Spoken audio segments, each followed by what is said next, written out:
जानते हैं कि उस वक्त यहां पर कांग्रेस का विधायक नजर नहीं आता आपको। गवर्नमेंट हमारे बिहार सरकार की कानून के मुताबिक जिस किसी गरीब के घर में या जमीन कट जाती है तो कानून के मुताबिक उस गरीब को 5 डेसिमल जमीन या उसके पैसे एवज में मिलना है। आप खुद सोचिए कि क्या 15 साल से यहां से जो कांग्रेस के विधायक को आपने जिताया, कभी उन्होंने बाढ़ जब आती है नुकसान होता है उसके एवज में आपको 5 डेसिमल जमीन दिलाई या उसका मुआवजा दिलाया?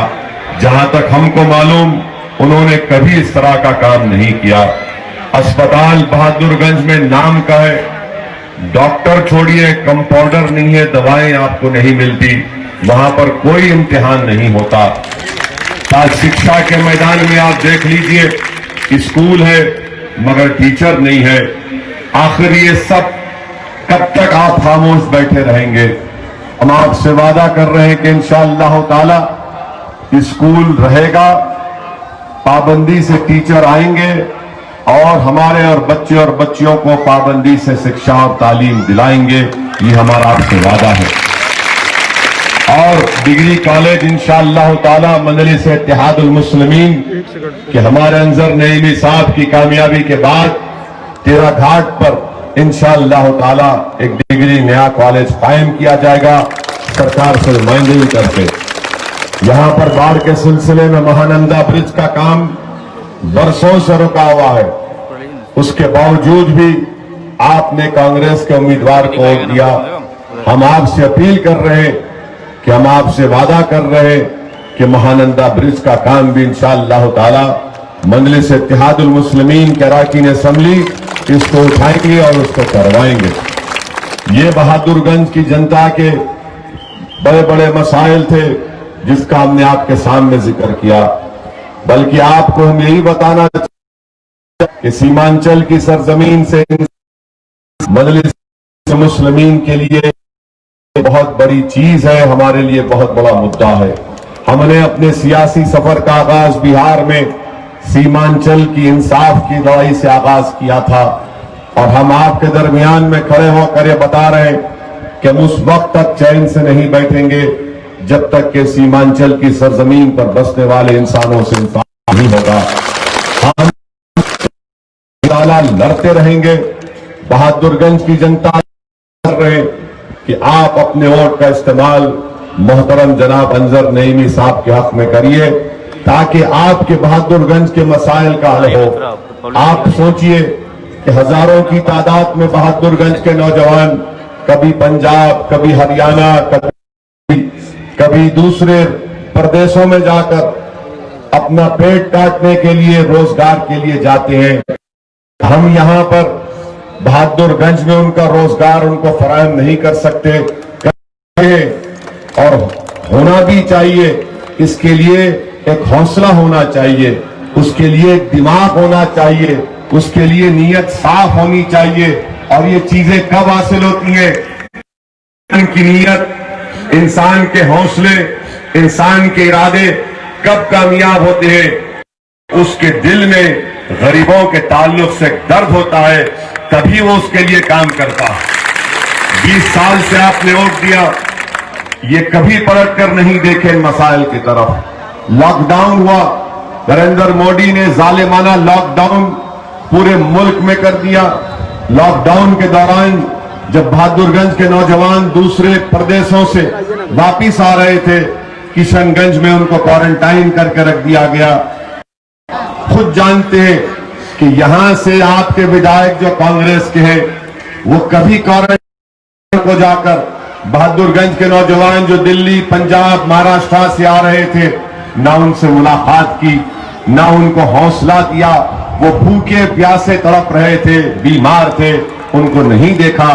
आप हम कह रहे कि जब आप मुसीबत में था हमारा नौजवान, उस वक्त अगर उन मुकामात पर जाकर किसी ने उन नौजवानों को देखा, उनके बहते हुए आंसू को पहुंचा, उनके सर पर दस्ते शफकत रखा, वो मजलिस मुस्लिमीन का अख्तरुल ईमान और हमारे के हमारे मौजूदा विधायक वहां पर गए थे।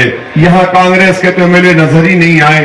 बाढ़ आती इनका फोन बंद हो जाता है, गायब हो जाते हैं। लॉकडाउन में बच्चे आ रहे तो विधायक साहब गायब हैं। गुजारिश करने आए हैं कि अपने वोट का सही इस्तेमाल करिए। CAA, NRC, NPR का मसला बड़ा अहम है बहादुरगंज की जनता। यहां पर नीतीश कुमार ने बिहार में NPR, NRC को शुरू कर दिया था, मगर कोरोना की वजह से वो काम रुक गया।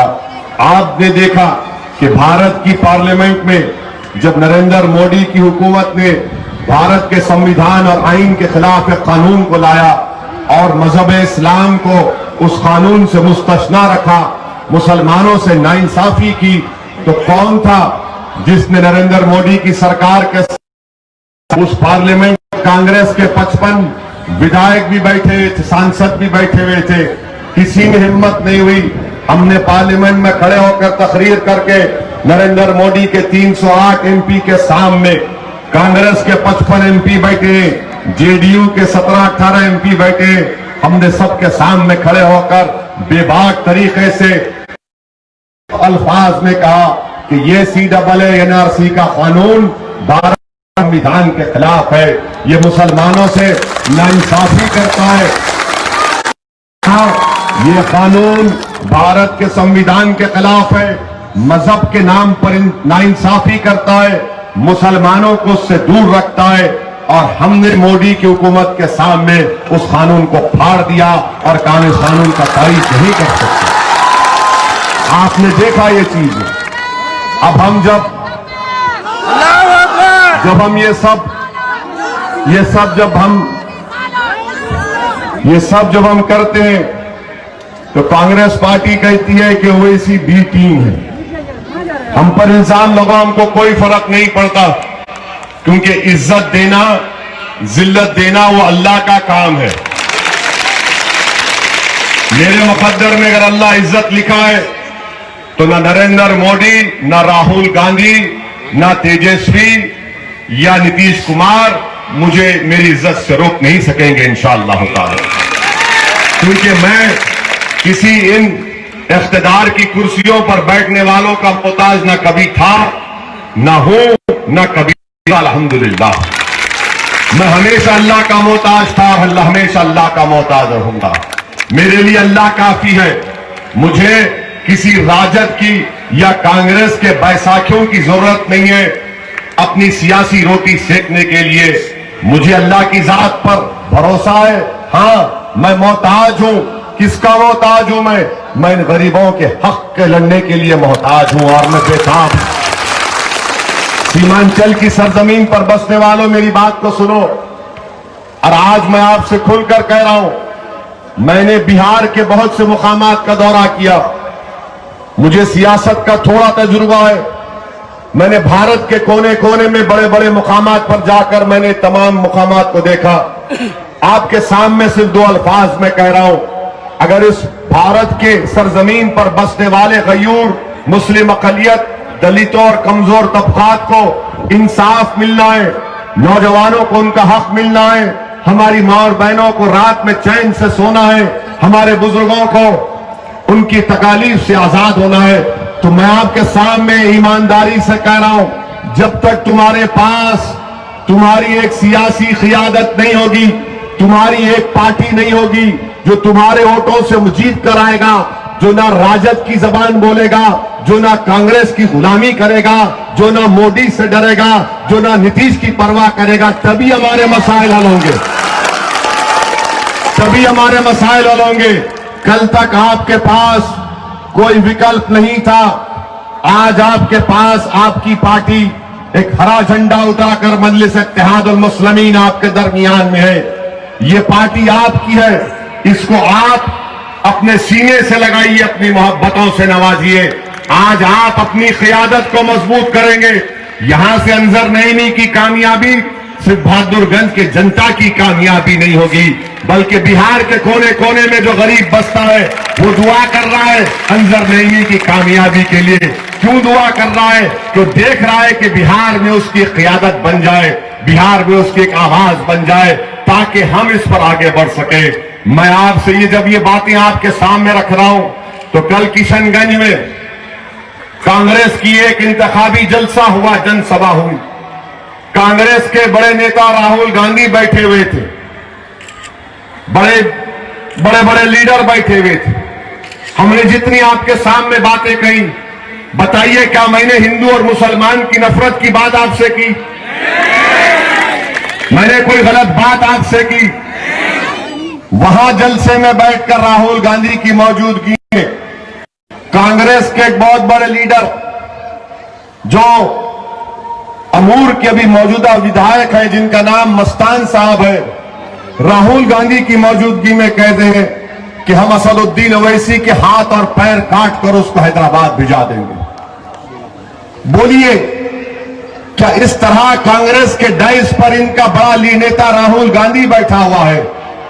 मेरी मौजूदगी में कि अंजर नईमी ने किसी कोई गलत बात अपनी जबान से निकाली, किसी का दिल तोड़ने की बात निकाली, किसी को धमकी दी, और ये हमको कहते हैं कि हम असदुद्दीन ओवैसी को उसका हाथ और पैर तोड़ के हैदराबाद भिजा देंगे। मैं राहुल गांधी से कहना चाह रहा हूं, राहुल गांधी जी, आप मुझे नहीं जानते। मैं जब इस दुनिया में आया तो मेरी मौत का वक्त अल्लाह ने तय कर दिया है। राहुल गांधी, सियासत तुम सिर्फ नहीं जानते। जब हम दुनिया में आए तो एक आंख में किसी एक बड़े अल्लाह के वली ने हमारे कान में अज़ान दी, दूसरे कान में हमारे वालिद ने हमसे कहा सियासत। तो सियासत हम जानते हैं। और अगर आप ये समझते हैं कि हमारे हाथ और पैर काटने से हमारे हौसले खत्म हो जाएंगे, राहुल गांधी एक बात, मेरे हाथ भी कट जाएंगे तो मैं ये मंजलिस के परचम को अपने मुंह से लगाकर बुलंद करूंगा इंशाअल्लाह। अगर मेरे पैर भी कट जाएंगे तो मैं दुनिया में जिंदा रहूंगा तो रेंगता रहूंगा, मगर मैं अपनी जमात के हरे परचम को बुलंद करता रहूंगा इंशाअल्लाह ताला। तो मेरी जमात और मेरे गरीबों के, इन मजलूमों के इंसाफ के लिए अगर आप समझते हैं राहुल गांधी के मेरे हाथ को काटना जरूरी है, मेरे पैर